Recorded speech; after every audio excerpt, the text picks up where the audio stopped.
तो आज हम लोग हायर मैथमेटिक्स में एक नया टॉपिक शुरू करने वाले हैं, डिफरेंशिएशन। तो सबसे पहले डेफिनेशन में हमें बोला गया है आई हमारे पास एक इंटरवल है in the set of real number and F size that I to R एक फंक्शन है एंड यहाँ पर सी एक इंटीरियर पॉइंट है इस इंटरवल आई का। Then F is said to exist if limit extending to C F of x minus F of C divided by x minus C exist finitely. ठीक है, तो यहाँ पर इस लिमिट का वैल्यू अगर फाइनाइट हो तब हम बोलेंगे जो फंक्शन एफ है वो एग्जिस्ट करेगा। ओके, सो यहाँ पर दो छोटे छोटे नोट्स है।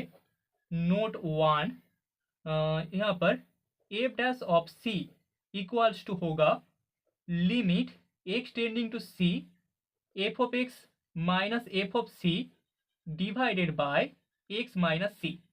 ठीक है, f dash of c, F of c का differentiation that is equals to limit extending to C F of x minus F of C divided by x minus C and that is equals to हम लिख सकते हैं limit H tending to zero f of C plus H minus minus F of C divided by H. Okay, तो अभी note two में यहाँ पर हमें जो right hand side of F dash c मिलेगा दैट इज इक्वल्स टू होगा limit x tending to c plus F of x minus F of C divided by x minus C and that is equals to limit H tending to zero plus F of C plus H minus F of C divided by H. Okay, and left hand side of F dash of C that is equals to limit x tending to C minus F of x minus F of C divided by x minus C and that is equals to होगा limit H tending to zero minus F of C plus H minus F of C divided by H. Okay, तो अभी हम लोग differentiation का geometrical meaning देखेंगे। तो हमारे पास F dash of C equals to था limit x tending to C F of x minus F of C divided by x minus सी। ठीक है, तो इसको अगर हम इमेज में ड्रॉ करें तो यहाँ पर that is Y axis and this is X axis. तो यहाँ पर एक कर्व होगा y equals to F of X, that is the curve y equals to F of X. तो इस कर्व के लिए हम बोल सकते हैं यहाँ पर x equals to c point है एंड यहाँ पर x पॉइंट है। ओके, तो जो स्ट्रेट लाइन यहाँ पर हमें मिलेगा वो इस कर्व को c comma f of c point में काट करेगा। ओके, एंड इस x लाइन के लिए हमें जो कर्व मिलेगा, जो स्ट्रेट लाइन मिलेगा वो कर्व को x comma f of x point में काट करेगा। ओके, एंड हम लोग मान लेते हैं यहाँ पर एक स्ट्रेट लाइन है एल एम स्ट्रेट लाइन। तो यहाँ पर दैट इज इक्वल टू हम बोल सकते हैं जो स्लोप होगा, slope of the tangent of the curve y equals to F of X at C point. ठीक है, तो limit extending to C F of x minus F of C divided by x minus C, इसका मतलब होगा slope of the tangent of the curve y equals to F of X at C point. And यहाँ पर जो L M straight line joining C comma f of c and x comma f of x, slope of lm equals to f of x minus f of c divided by x minus c। ठीक है, तो यहाँ पर अगर x convert करें c में then हम बोल सकते हैं जो lm स्ट्रेट लाइन होगा that becomes tangent of y equals to f x curve at c point. ठीक है, that is the geometrical meaning for differentiation. तो अभी हम लोग प्रॉपर्टीज प्रूव करेंगे। तो फर्स्ट प्रॉपर्टी के स्टेटमेंट में हमें बोला गया है let F size that I to R be a function and C यहाँ पर एक इंटीरियर पॉइंट है इंटरवल आई का। Then if F be differentiable at C, हमें शो करना होगा F is continuous at C but not differentiable at C. Okay, तो solution में फर्स्ट ऑफ ऑल हमें जो गिवन है उसको हम लिख लेंगे।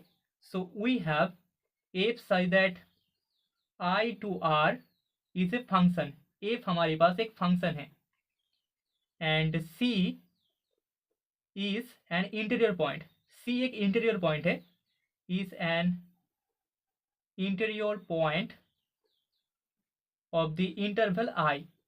तो अभी अगर फंक्शन एफ डिफरेंशिएबल होता है सी पॉइंट में, देन हमको शो करना होगा F is continuous at C point.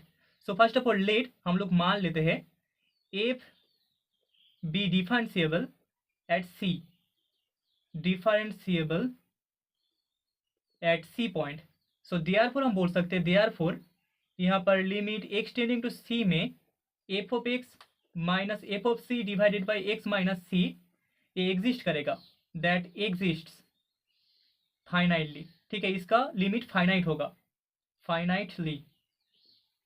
And F dash of C that is equals to होगा limit x tending to C F of x minus F of C divided by x minus C. इस limit का जो value होगा that is the differentiation of F of C. So now F of x minus F of C that is equals to F of x minus F of C divided by x minus C into X minus C for X not equals to C. इसको हम ऐसे लिख सकते हैं। And this imply limit x tending to C में यहाँ पर F of x minus F of C इसका वैल्यू इक्वल्स टू होगा F dash of C into zero, and that is equals to हमें जीरो मिल जाएगा। एंड दिस इम्प्लाई हम बोल सकते हैं limit x tending to C में F of x equals to F of C hold करेगा, and that is the definition of continuity. तो यहाँ पर हम बोल सकते हैं सी पॉइंट में कॉन्टिन्यूटी होल्ड करेगा। Okay, so this imply function F is continuous at C point. तो अभी प्रॉपर्टी के सेकेंड पार्ट में हमें शो करना होगा फंक्शन एफ सी पॉइंट में कॉन्टिन्यूअस है लेकिन डिफरेंशिएबल नहीं होगा।